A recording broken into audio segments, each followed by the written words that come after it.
President Donald Trump is scheduled to submit his second Middle East peace plan after the first one senior son-in-law Jared Kushner came up with didn't go over very well. "We will get this done," Trump claimed in May 2017. "We'll start a process which hopefully will lead to peace," Trump said.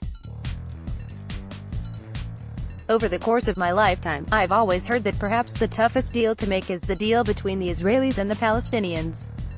Let's see if we can prove them wrong." Okay, advertisement last summer, Kushner's peace plan was said to be the deal of the century. But it not only fell flat, it drew ridicule for how long it took, how simplistic it was, and how much of a failure the rollout was.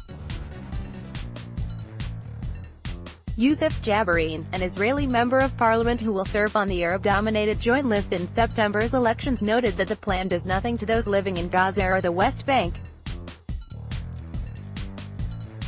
No Palestinian representatives were even invited to attend Kushner's gathering.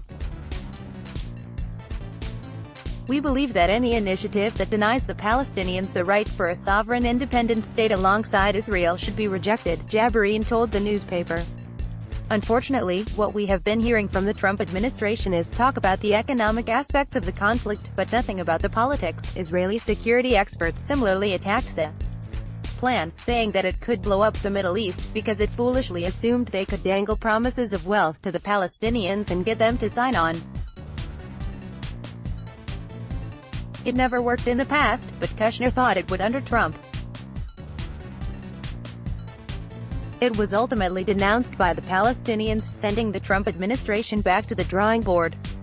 Kushner was even the butt of the joke in John Oliver's HBO show, The Last Week Tonight, advertisement. "If we have a peace, and there's not a fear of people doing terrorism, then all of a sudden we can really fend the borders and allow for much faster flow of goods and people." Oliver played a clip of Kushner telling a room full of Middle East leaders, "Yes, after thinking about it, Jared arrived at the conclusion that the Middle East would be better off if people stopped doing terrorism," Oliver mocked. In December, Trump proclaimed at a Florida rally that Kushner was still the savior.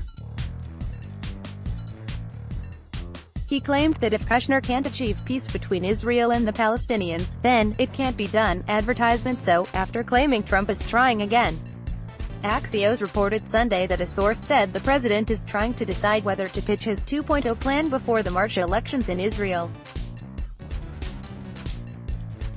After the billionaire conference in Davos, Kushner will travel to Jerusalem to participate in the Fifth World Holocaust Forum. He'll meet with embattled Prime Minister Benjamin Netanyahu and Benny Gantz of the Blue and White Party. He'll, again, neglect the Palestinians, which will likely mean the second attempt won't be achieved by Trump's election in 2020.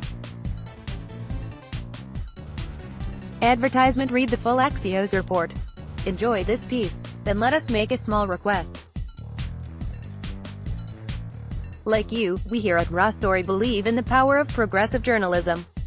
Raw Story readers power David K. Johnston's D.C. report, which we've expanded to keep watch in Washington.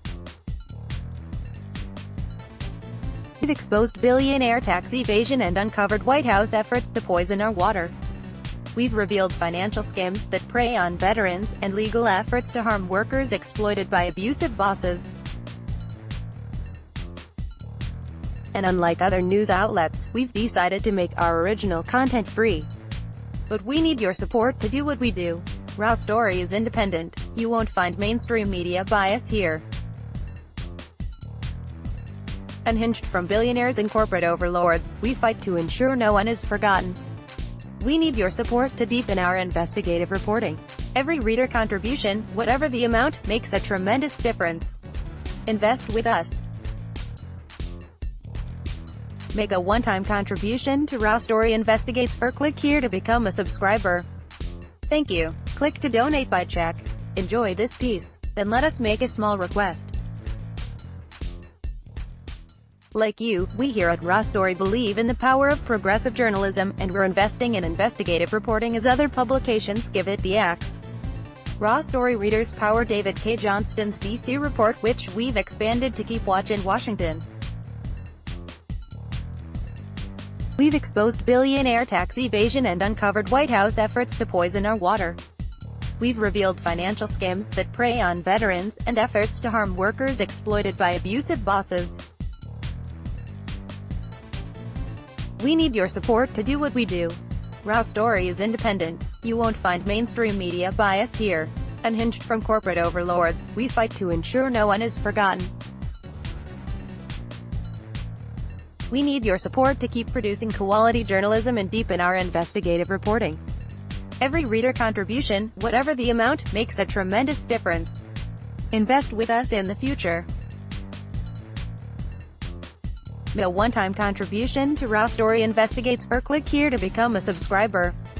Thank you. Report typos and corrections to email protected. Let's block ads. Why?